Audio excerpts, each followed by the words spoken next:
Baik, bismillahirrahmanirrahim. Assalamualaikum warahmatullahi wabarakatuh. Waalaikumsalam warahmatullahi wabarakatuh. Terima kasih rekan-rekan media yang sudah memenuhi undangan kami sebagaimana rencana bahwa hari ini hadir pertama untuk melaksanakan wajib lapor dari klien kami. Alhamdulillah Pak Roy Suryo, Bu Kurnia, Pak Rustam sudah hadir untuk wajib lapor. Sementara Bang Rizal Fadilah ternyata sudah kemarin wajib lapor sehingga hari ini berhalangan karena beliau rumahnya jauh di Bandung. Yang kedua, memang kami perlu mengambil sikap tegas terkait adanya upaya yang ditempuh oleh salah satu tersangka yakni Rismon Sianipar Hasiholan yang mengajukan permohonan restoratif justice atau perdamaian dengan Joko Widodo yang telah diterima oleh Polda Metro Jaya. Yang baru kemarin kami dengar informasinya dan dari Direktur Kriminal Umum ternyata surat itu sudah diajukan sepekan sebelumnya begitu, tanggal 9 begitu. Baik, sebelum masuk ke hal yang substansial yang akan saya sampaikan, terlebih dahulu kami persilakan koordinator litigasi kami, Bang Petrus Celestinus untuk menyampaikan pandangan di awal. Silakan, Bang. Ya, terima kasih. Selamat siang teman-teman semua. Kedatangan kami siang hari ini di Polda Metro Jaya, selain mendampingi Bu Kurnia, Pak Rustam, Roy Suryo, dan kawan-kawan karena ada kewajiban untuk melapor, kami juga sekaligus untuk memberikan sikap terkait dengan informasi atau berita yang sudah menjadi pengetahuan umum masyarakat bahwa salah satu tersangka Rismon Hasiholan Sianipar sudah mengajukan permohonan restoratif justice dan meminta penyidik Polda Metro Jaya memfasilitasi itu. Mengenai pilihan dia untuk menggunakan penyelesaian melalui restoratif justice, walaupun hal itu merupakan haknya, tetapi kami sesalkan tindakannya itu karena apa yang diperjuangkan bersama-sama selama ini adalah nilai kepentingan umum yang harus kita kedepankan. Ya, kita sudah punya tekad bersama bahwa perkara ini harus dibuktikan penyelesaiannya sampai ke sidang pengadilan. Kenapa sampai ke sidang pengadilan? Karena perkara pencemaran nama baik ini tidak semata-mata nama baik Jokowi yang dia perjuangkan, tetapi kepentingan di balik itu kita mau mengungkap sampai ke akar-akarnya, benarkah ijazah Jokowi itu palsu? Yang kedua, setelah dia dinyatakan asli atau palsu, sahkah ijazah itu digunakan? Ini yang kita perjuangkan bersama-sama selama ini dan perjuangan itu belum berakhir. Tetapi di tengah perjalanan untuk kita mengungkap itu semua, terjadi sikap, perilaku, tindakan yang sangat tidak terpuji. Ini pengkhianatan, ini pengingkaran terhadap nilai-nilai yang kita perjuangkan bersama. Tadinya kita pikir penyelesaian di bulan Januari untuk beberapa 2 orang tersangka yang sudah mengajukan restoratif justice itu merupakan peristiwa pertama dan terakhir, tidak akan terulang. Tetapi praktek itu hari ini nampaknya sepertinya akan diulangi lagi. Dan kita akan pantau posisi penyidik Polda Metro Jaya, netralitasnya ada di mana. Kalau dia berperan sebagai fasilitator, tempatnya adalah di Polda Metro Jaya. Kantor ini tidak akan pernah berpindah ke Solo. Jadi kalau memang dia menjadi fasilitator, netralitasnya kita tuntut dan panggil Jokowi ke Jakarta, panggil mereka pihak yang meminta dia duduk. Bagaimana mekanisme restoratif justice itu diberlakukan. Karena bagaimanapun restoratif justice itu adalah diadopsi dari nilai-nilai tradisi masyarakat kita yang selama ini penyelesaian sengketa antar warga masyarakat itu diselesaikan di kampung, di desa adat dan duduk bersama secara terbuka, terhormat, bermartabat. Bukan main kucing-kucingan. Kemarin di Jogja, di Solo, kok ada penyidik dari sini yang ada di ruangan lain yang tahu-tahunya kok muncul di situ. Ini siapa yang undang? Ada apa di situ? Kok tertutup dilakukan? Ini yang kita akan kedatangan hari ini, kita akan minta klarifikasi dari penyidik Polda Metro Jaya supaya restoratif justice harus ditempatkan secara terhormat dan bermartabat. Tidak boleh ada kucing-kucingan, tutup-menutupi. Ujuk-ujuknya keluar SP3. Kasus ini kasus besar, bukan kasus remeh-temeh. Saya kira itu mungkin teman-teman lain bisa menambahkan. Terima kasih. Baik, sebelum melanjutkan ke yang lain, saya selaku koordinator non-litigasi berkaitan dengan peristiwa pengajuan permohonan restoratif justice yang diajukan oleh Rismon Sianipar dan pengacaranya, saya sampaikan beberapa sikap dari tim kami sebagai berikut. Pertama, kami tegaskan bahwa berita di mana Rismon Sianipar mengajukan permohonan restoratif justice bersama pengacara, bukanlah pengacaranya itu dari kami. Karena kami di tim advokasi anti kriminalisasi akademisi dan aktivis sudah tidak lagi menangani Rismon Sianipar, terhitung sejak Rismon Sianipar menunjuk kuasa hukum baru, yakni bersama Saudara Refli Harun dan Jahmada Girsang, yang kami ketahui kop suratnya menggunakan kop surat dari Saudara Jahmada Girsang. Karena itu segala hal yang berkaitan dengan Saudara Rismon Sianipar, baik berkaitan dengan restoratif justice, termasuk dugaan perkara pemalsuan dokumen ijazah S2 dan S3 di Jepang, itu sepenuhnya tanggung jawab yang bersangkutan, yakni Saudara Rismon Sianipar Siholan, juga kuasa hukumnya yang saat ini menangani yang bersangkutan. Yang kedua, kami kembali mengingatkan bahwa kami telah menegaskan siapapun yang melakukan upaya perdamaian dengan kepalsuan, dengan kebohongan, dengan kezaliman, dan siapapun yang menempuh jalan untuk berdamai dengan Joko Widodo, sudah kami tegaskan dan hari ini kami tegaskan kembali bahwa mereka ini adalah orang-orang yang berkhianat terhadap rakyat.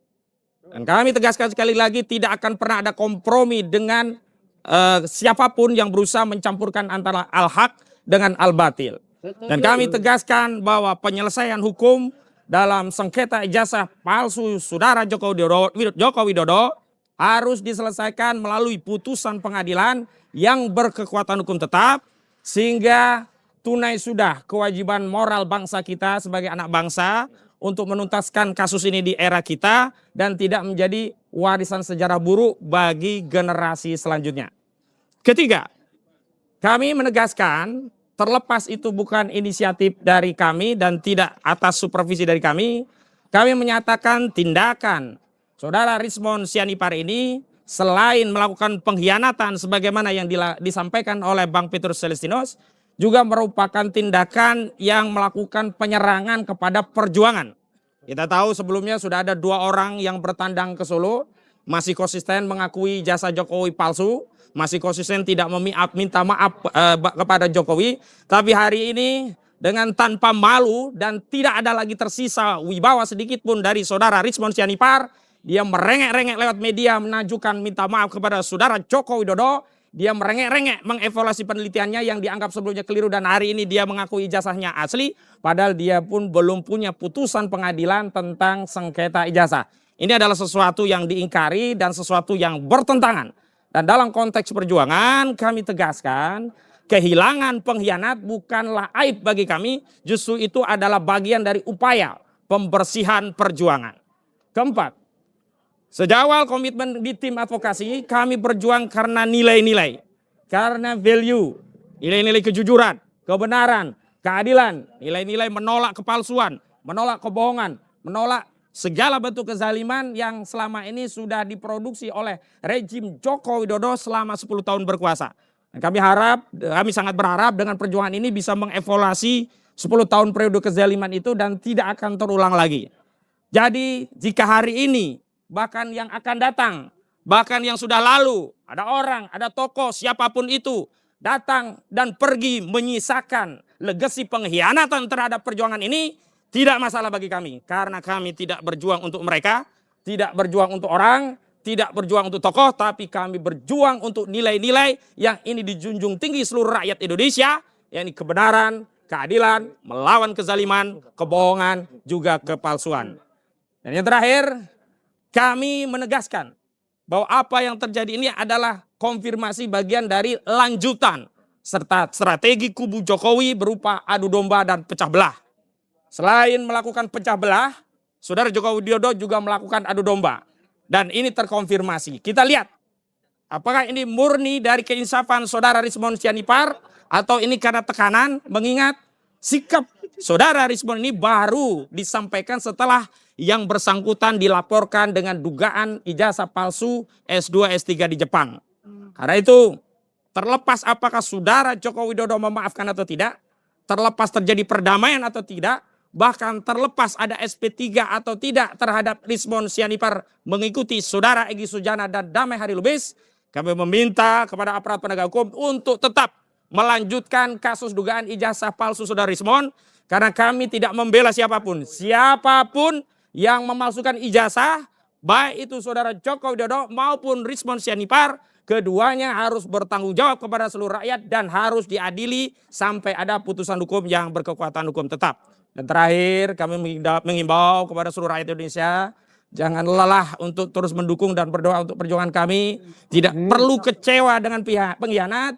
Justru kita harus bersyukur bahwa Allah tampakkan pengkhianatan itu hari ini, sehingga kita mudah untuk membedakan mana al-haq, mana yang batil, mana yang konsisten berjuang untuk rakyat. Dan sekaligus saya juga mengapresiasi kepada pejuang-pejuang kita, Pak Roy Suryo, Bu Kurnia Triroryani, Pak Rustam Effendi, dan Pak Rizal Fadilah yang sampai hari ini komitmen berjuang. Dengan catatan, sekalipun nantinya ada satu atau bahkan semuanya ikut berkhianat sebagaimana yang sudah dilakukan oleh para pendahulunya, itu tidak pernah mengubah perjuangan, tidak mengurangi pahala kita, tidak juga menghilangkan harapan rakyat. Dan karena harapan rakyat itu begitu besarnya kepada Pak Roy, Bu Kurnia dan yang lainnya, saya titip amanah kepada Pak Roy, Bu Kurnia dan yang lainnya. Tetaplah teguh dalam perjuangan, jangan mundur walaupun hanya sejengkal, apalagi memutar arah, apalagi ikut memukul kawan perjuangan yang sebelumnya mengasuh bersama. Dan saya tegaskan peristiwa ini baru terjadi setelah kami memang tidak mengasuh saudara Rismon Sianipar. Dulu saat saudara Rismon masih berada di tim kami, tim advokasi, kami pastikan semua dalam jalur kebenaran, jalur kejujuran, dan memang berorientasi untuk membuka semua peristiwa ini di pengadilan. Tapi manakala saudara Rismon Sianipar menunjuk kuasa hukum yang lainnya, dari sanalah yang musibah demi musibah itu terjadi. Demikian pernyataan dari kami, dan selanjutnya silakan rekan Gafur sengaja. Terima kasih Bang Aka. Mungkin saya tidak akan mengulangi apa yang disampaikan oleh senior saya Bang Petrus, kemudian juga senior saya Bang Aka. Saya hanya ingin menambahkan dari perspektif lain, bahwa tanpa Rismon mengajukan RJ pun, sebenarnya secara hukum acara pidana, perkara RRT itu telah overtime. Dan RRK juga telah overtime, ya. Karena kenapa? Karena penyidik Polda Metro Jaya sampai hari ini kami mendapatkan informasi, dan saya mengupdate langsung juga dari penyidik beberapa waktu yang lalu, dan semalam juga diinformasikan oleh kuasa hukum Pak Jokowi bahwa berkas perkara yang dikembalikan oleh jaksa itu belum lagi dikembalikan lagi kepada kejaksaan. Artinya kalau kita mengikuti hukum acara pidana kita, baik yang baru maupun yang lama, maka ini sudah overtime, sudah lebih dari 14 hari yang ditentukan oleh undang-undang. Artinya apa? Tanpa Rismon mengajukan RJ pun, pihak Polda Metro Jaya tidak melakukan penyidikan ini secara profesional, tidak menyandarkan pada due process of law, dan juga tidak comply, tidak patuh terhadap ketentuan hukum acara pidana yang sudah diatur oleh negara. Di mana itu? Yaitu yang pertama di pasal 138 ayat 2 Undang-Undang Nomor 8 Tahun 1981 atau kita sebut KUHP yang lama. Batas waktu bagi penyidik untuk mengembalikan berkas perkara setelah P19 itu adalah 14 hari. Artinya hukum acara pidana telah memberikan tenggang waktu yang tegas, bahwa ketika penyidik melampaui batas waktu 14 hari, maka berdasarkan surat edaran surat petunjuk dari Jaksa Agung nomor 1 tahun 2026, maka berkas dan SPDP harus dikembalikan kepada penyidik Polda Metro Jaya. Itu hukum acara pidana yang baku, yang berlaku di negara kesatuan Republik Indonesia, dan harus ditaati oleh penyidik, ditaati oleh jaksa, dan juga ditaati oleh pengadilan. Jadi artinya perkara Mas Roy dan kawan-kawan ini sebenarnya secara hukum acara pidana itu sudah selesai semuanya. Ya, Mas Roy, mungkin itu yang bisa saya sampaikan. Kemudian yang kedua, Mas Roy, kita akan melihat ke depan, karena bola ini sekarang ada di tangan kejaksaan, bukan di tangan Polda Metro Jaya. Kalau untuk terkait dengan RJ-nya Bang Rismon, itu tentu kita kembalikan kepada Polda Metro Jaya. Tetapi untuk kelangsungan berkas perkara, karena kejaksaan adalah lembaga yang sekarang menjadi navigator untuk perkara pidana, semua kita kembalikan kepada kejaksaan. Kalau kejaksaan juga patuh terhadap hukum acara pidana, maka sebenarnya seharusnya dalam waktu yang sangat dekat kejaksaan harus sudah bisa mengembalikan SPDP, yaitu surat pemberitahuan dimulai penyidikan, karena dengan SPDP itulah kejaksaan terlibat dalam perkara ini. Begitu SPDP dikembalikan karena overtime yang ditentukan oleh undang-undang, baik dalam KUHP yang baru maupun juga dalam KUHP yang lama, maka sebenarnya perkara ini sudah tidak bisa lagi dan sudah tidak layak secara hukum acara pidana. kita tidak bicara material, tapi kita bicara hukum formil. Karena bagaimanapun juga penegakan hukum itu harus juga berbasis pada hukum acara pidana. Karena itu adalah guideline, itu adalah prosedur, itu adalah panduan yang digunakan oleh penyidik, oleh kejaksaan, dan juga oleh pengadilan dalam mengadili suatu perkara pidana. Karena ini sudah lewat, seharusnya perkara ini tidak bisa lagi dilanjutkan ke proses persidangan. Terima kasih, cukup dari saya serahkan kepada Mas Roy. Selanjutnya Bang Samsir dulu. Silakan Bang. Ke depan aja nggak apa-apa. Terima kasih teman-teman semua. Izin sampai yang skip. Oke, perkara ijazah palsu Saudara Joko Widodo ini tidak saja bergulir di Polda Metro Jaya, Bareskrim, tapi juga termasuk juga di Komisi Informasi Pusat. Di mana kami baru saja tanggal 10 kemarin mendapat putusan dikabulkan untuk segala terbuka untuk segala dokumen yang hubungannya dengan yang dikeluarkan oleh Universitas Gadjah Mada. Jadi kami telah mengajukan ada 20 dokumen yang minta dibuka untuk kita terima dari Universitas Gadjah Mada. Itu ada 3 kelompok yang kita buat, yaitu tentang proses yang pertama ada 8 item. Proses riwayat perkuliahan Saudara Joko Widodo, mulai dari pendaftaran, KRS, KHS, dan juga kami agak panjang sampai 5-6 kali bersidang hanya bicara masalah KKN. KKN di sini yang diberikan oleh Universitas Gadjah Mada lewat kuasa hukumnya adalah hanya saja nilai yang diberikan. Sehingga setelah itu kita tentunya bertanya-tanya apakah memang ada yang Saudara Joko Widodo ini melakukan KKN dengan yang lain. Kemudian tentunya ada hal yang hubungannya dengan skripsi, yaitu tentunya kita juga tidak bisa minta karena memang mereka juga semuanya menutupi dokumen-dokumen tersebut. Kalau ijazah ya nanti akan saya sampaikan. Kemudian bagian kedua, kelompok kedua adalah tentang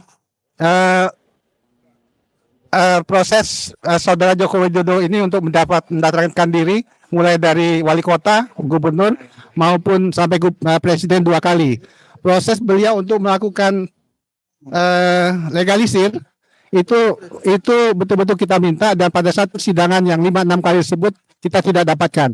Kemudian yang terakhir tentunya mekanisme daripada Universitas Gadjah Mada dalam membuat satu peraturan maupun SOP, sehingga pada saat masa Saudara Joko Widodo yang mengaku kuliah di tahun 1980 1985 itu betul-betul bisa mendapatkan hasil dari 8 dokumen yang kita minta.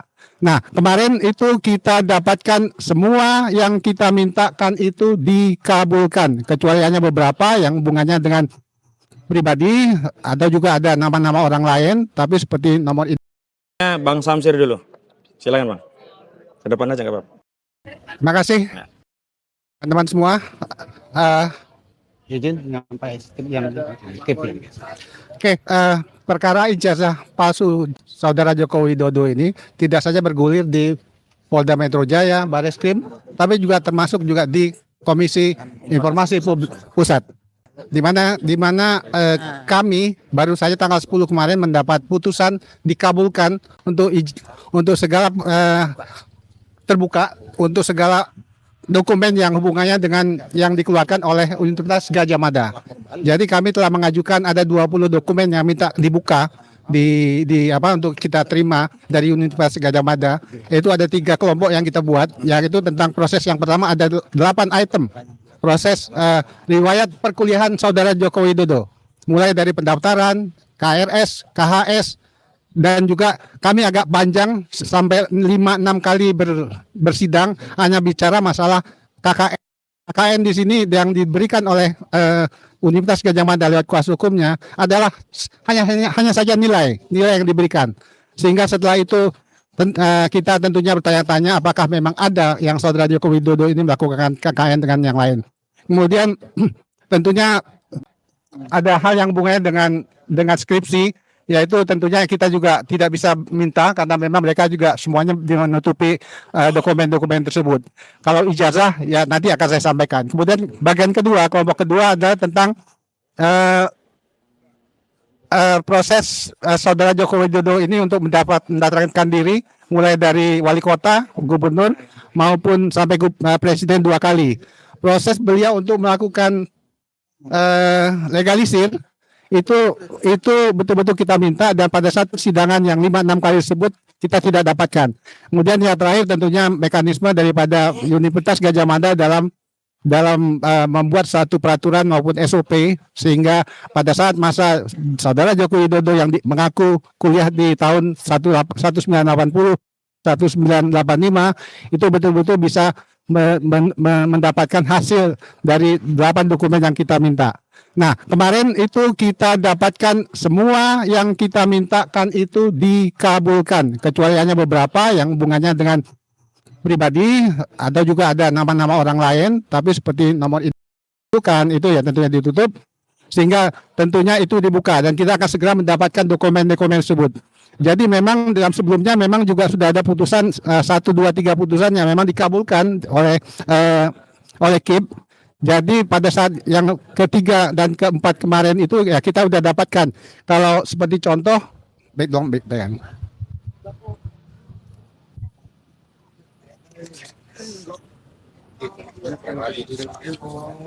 Nah ini saudara, ini ijazah Joko Widodo yang dilegalisir, yang banyak beredar itu, inilah yang kita dapatkan. Di sini memang tidak ada tanggalnya. Jadi memang terutama ini yang kita dapatkan di tahun 2015 sama 2014 sama 2019. Jadi tentunya di sini KPU begitu ceroboh menerima dokumen syarat-syarat untuk menjadi presiden tanpa memperhatikan kelengkapan daripada dokumen tersebut. Kita bisa bandingkan. Sama-sama dari Universitas Gadjah Mada. Sama-sama dilegalisir. Tapi ada tanggalnya yang memang betul-betul mengidentifikasikan kalau yang bersangkutan adalah pernah kuliah di Gadjah Mada, mendapatkan ijazah dan dilegalisir pada saat dia mendaftarkan diri untuk wali kota, gubernur maupun presiden. Nah, di sini dengan dikabulkannya permohonan kami tersebut, kami mintakan kepada Universitas Gadjah Mada sudah waktunya untuk menyerah. Saya pikir menyerah saja. Jadi dalam arti dari 20 dokumen itu tentunya seperti dalam persidangan lewat kuasa hukumnya tidak menyampaikan kalau ada dokumen itu, jangan lagi. Jadi bertambah masalah lagi. Tentu udah cukup. Enough is enough saya pikir. Jadi udah cukup, jangan diada-adakan lagi. Karena memang dalam putusan Anda harus memberikan dokumen ini yang 20 ini untuk diberikan pada kami. Tapi kalau Anda memang merasa ada dokumen-dokumen yang hubungannya dengan riwayat perkuliahan Joko Widodo sampai di mana, ya itu aja yang Anda sampaikan. Jangan menambah-nambah permasalahan lagi. Jangan sama seperti yang ada orang yang seperti ini, dia lengkap sampai dia dapat ijazah. Jadi ini memang menunjukkan sudah bukti kalau memang selama ini Universitas Gadjah Mada menutup-nutupi, sekarang sudah tidak bisa lagi menutup-nutupi karena semua sudah terbuka dan kita akan mintakan semuanya. Dan kalaupun nanti masih berkelit juga, ya tentunya akan merugikan Universitas Gadjah Mada secara keseluruhan. Terima kasih. Assalamualaikum warahmatullahi wabarakatuh. Selanjutnya dari prinsipal pertama kali Bu Kurnia, silakan Bu Kurnia. Kurnia dulu. Ya, aku nanti.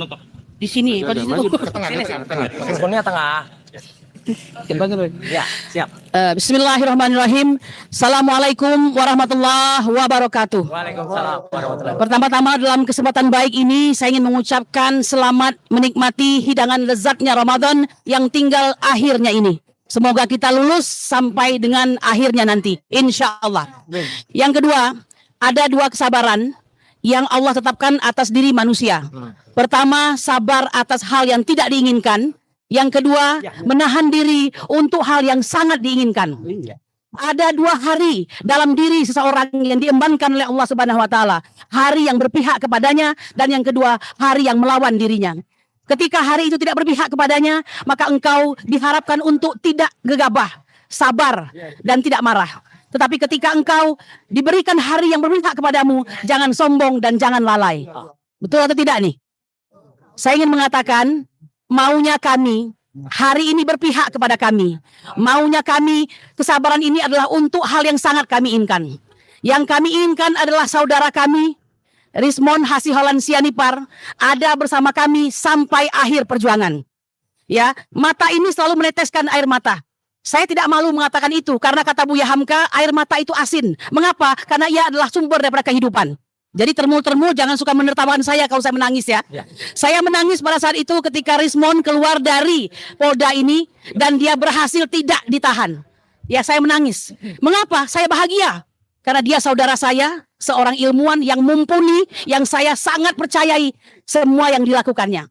Nah pada hari ini ketika dia memutuskan untuk tidak lagi berada pada barisan perjuangan, bahkan mengatakan bahwa ada kekeliruan dalam penyelidikannya, seperti saya tolong dibantu ya, translasi, rotasi dan segala macam itu, karena dia mengatakan dan itu ongoing, bisa saja salah. Saya kira ini terlalu politis ya. Kalau seandainya mengatakan demikian, sekian halaman itu membutuhkan buah pemikiran dan pembelajaran yang luar biasa ya. Nah ini kita katakan memang ini adalah masalah politis ya. Nah oleh karena itu saya ingin mengatakan, saya tidak akan menyesali, kami tidak akan menyesali apa yang sudah berlalu ya, karena bagaimanapun juga kapal harus tetap berjalan ya. Ini harus mencapai dermaganya, bukan untuk kami tapi untuk bangsa Indonesia. Ke depan pemimpin itu harus yang jelas akademisnya, backgroundnya dan segala macam ya. Nah, saya tidak tahu apa yang terjadi kepada saudara saya Rismon Hasiholan Sianipar. Saya hanya ingin mengatakan silakan Anda berhenti sejenak ke pinggir untuk mungkin menghilangkan kelelahan Anda. Tetapi saya mohon maaf tidak mampu mengatakan bahwa saya menghargai apa yang Anda lakukan pada hari ini karena sesungguhnya itu sangat mengganggu daripada perjuangan ini ya. Nah, oleh karena itu silakan melipir dahulu, kami akan mempersiapkan langkah yang lebih tegas untuk tetap istiqomah berada di jalur perjuangan untuk bangsa Indonesia. Demikian, Assalamualaikum warahmatullahi wabarakatuh. Merdeka! Bang Rustam. Oh iya. Bang Rustam. Ditunggu nih. Mas Rustam. Ya, Bismillahirrahmanirrahim. Assalamualaikum warahmatullahi wabarakatuh. Salam. Kehadiran saya hari ini melihat situasi yang terjadi, yaitu soal Bang Rismon. Saya nggak mau terlalu peduli dengan masalah Bang Rismon. Perjuangan saya adalah tetap melanjutkan ini sampai ke pengadilan. Jokowi kami tunggu di pengadilan.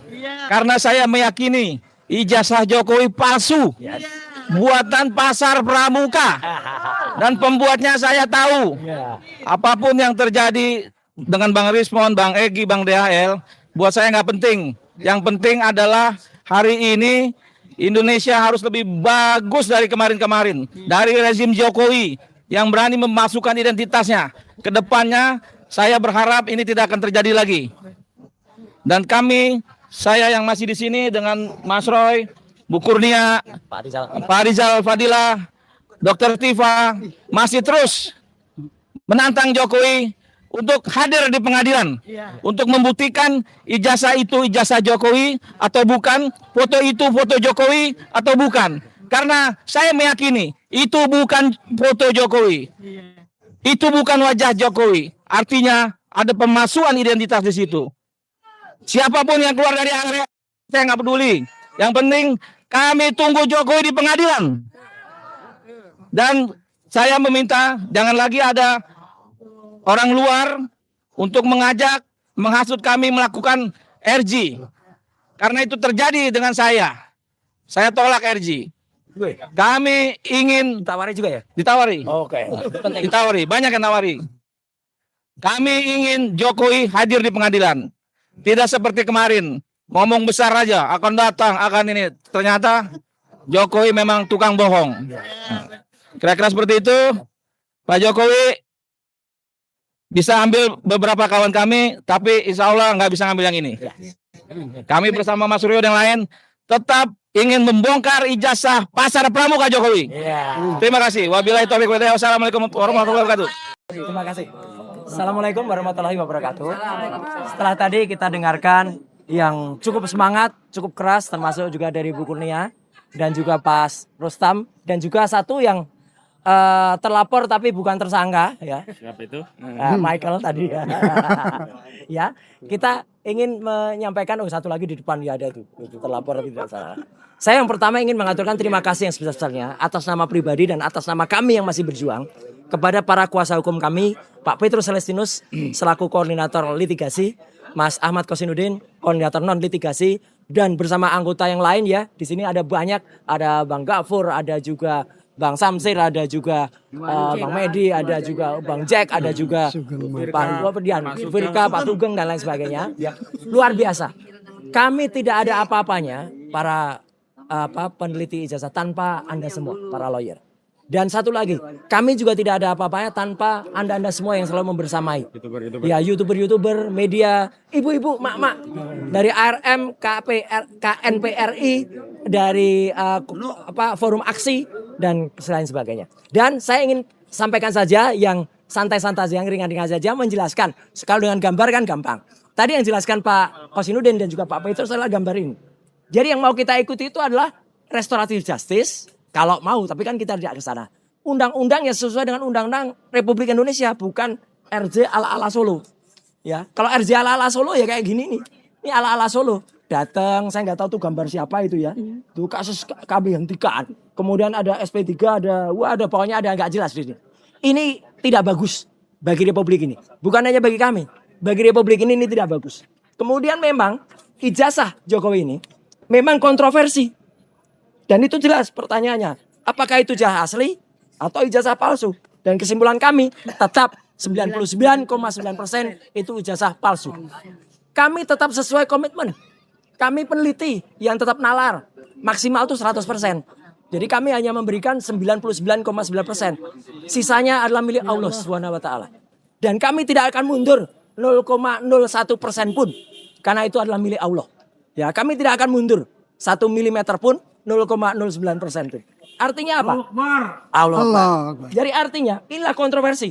Biarkan yang pusing, yang mumet itu orang ini. Ya, kami tidak akan pusing. Kami tidak akan mumet ya. Karena kami tetap berpegang teguh pada ajaran kami. Apapun kepercayaan teman-teman semua. Tapi kami tetap meyakini semua itu adalah sama di mata Allah Subhanahu wa taala. Dan kemudian ya, kita ingin sampaikan kontroversi ini tetap orang ini, ya. Jadi memang orang ini yang bikin kontroversi. Jadi makanya kita tetap terus kita kejar apa yang terjadi. Dan bahkan luar negeri pun mempertanyakan, ya, Bang Kosin. Amerika dan Israel saja sama Iran itu bahkan menyatakan mau berhenti perang kalau Jokowi menunjukkan ijazah aslinya. Nah, ya. Ini meme yang ada. Saya hanya menyampaikan saja. Dan saya dukung statement dari sahabat kita tadi, Bang Sinaga. Kalau apa yang terjadi itu sebenarnya sama apa yang sudah dilakukan pada saat tanggal 26 Februari yang lalu. 26 Februari ada bukunya juga, ada Bang Rustam juga. Kami masih sempat membersamai sahabat kita, Dr. Tifa, launching buku. Dan di sana ada respon. Respon masih tetap berapi-api. Menyampaikan juga kalau penelitian kita tetap sama. Ya, dan itu clear. Masa dari 26 Februari sampai ini disebut beberapa bulan? Kapan beberapa bulannya? Tapi sekali lagi sebagai penutup, saya ingin sampaikan. Sebagai umat yang beragama. Dan saya ingin mengajak kita semua. Mungkin Bang Rismon sedang mendapatkan sesuatu yang kita tidak mengerti. Maka saya berdoa kepada Allah Subhanahu wa taala yang bersangkutan insya Allah mendapatkan hidayah. Amin. Mendapatkan pencerahan. Amin. Mendapatkan kembali jalan yang lurus. Amin. Kalau tiba-tiba sekarang dia bilang lagi mendapatkan kebaruan dari penelitiannya. Kan penelitian ongoing. Nggak pernah selesai. Jadi artinya moga-moga nanti dia dapat penelitian lagi. Palsu lagi ternyata ijazahnya. Nah, ini saya ingin tawarkan kepada teman-teman semua. Siapa yang bisa menebak kata-kata di kaos saya? Saya akan mau melakukan RJ. Saya tahu kartu Jack. Ayo, siapa yang bisa nebak? Kartu Jack. Kartu Jack. Siapa yang bisa nebak? Maka kalau benar saya akan RJ. Saya akan mengikuti respon. Tapi kalau tidak, maka kita akan terus bersama-sama melawan yang namanya bolak-balik Raja Jawa. Ganti lagi. Iya, jadi bolak-balik Raja Jawa. Ini yang harus kita ini. Jadi bolak-balik RJ itu Raja Jawa. Ya, jadi kita tetap melawan. Insya Allah Tuhan bersama kita. Allah Subhanahu wa taala. Amin. Allahu Akbar. Amin. Ya, siap. Biasa Mas Roy. Iya, terima kasih. Ya, saya kembalikan lagi. Ya, terima kasih. Baik, terima kasih kawan-kawan media, terima kasih dan insya Allah kami akan ikuti seluruh prosedur dan kami ingin tegaskan bahwa apa yang terjadi ini makin mengkonfirmasi bahwa strategi adu domba dan pecah belah kubu Jokowi telah sedang dan akan terus dilakukan. Karena itu kami juga telah sedang dan akan terus melakukan antisipasi perlawanan, diantaranya adalah kami memastikan para pejuang ini tetap dalam koridor perjuangan, tetap dalam value perjuangan, dan tidak ikut-ikutan menjadi termul. Jadi saya jarang-jarang ya menggunakan istilah itu, tapi ada orang yang fasih menggunakan ungkapan termul, sekarang menjadi termul gitu ya. Tapi sekali lagi, katakanlah kalaupun semua menjadi termul, kita tetap menjadi insan yang waras, insan yang cinta dengan bangsa kita, yang tidak ingin mewariskan masalah ini kepada anak-anak generasi selanjutnya, dan kita tidak lagi menanggung aib sejarah.